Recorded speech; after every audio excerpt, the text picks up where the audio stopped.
My name is Justin Fox, and I got crazy into cars in 2005 and set up JDMST, which is basically a way to get people who are into Japanese cars all into one place. I think early on I found that the Honda boys hated the Nissan boys hated the Toyota boys, vice versa.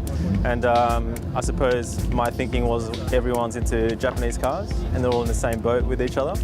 So we had a meet really early on, Krispy Kreme's car park, and noticed all the segregation between the boys still. Maybe the Toyotas all parking over here and the Hondas parking over there. And every month we just kept going with the meets, and eventually people started mixing and appreciating each other, and I suppose it's just grown over the time. As the meets got bigger, we've had the authorities come and close us down. It's just one of those things where we're not allowed to be in a public car park, even if we paid to enter. We've been kicked out, and I suppose from a police perspective, it's a little bit scary for them to rock up and see 300 or so cars. And you know, calling centre management, they don't want the dirt on their hands either if something was to go wrong. So with tonight, it's a 2,000 space car park. We're actually legally allowed to be here. We've got permission, and that wasn't easy to get.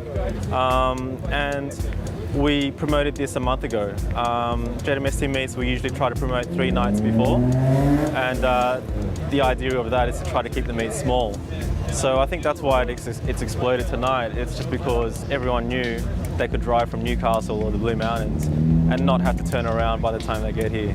The idea of these meets is it's not a car show. It's about appreciating the guy who's got a beater car that's just held together with cable ties, and his car could be parked next to, you know, a $100,000 built GTR. And it's about putting them all in the same level playing field. When they're logging in tomorrow online and see a photo of their car, they're going to be excited to a point where hopefully they're going to build more and more cars in future and feel encouraged.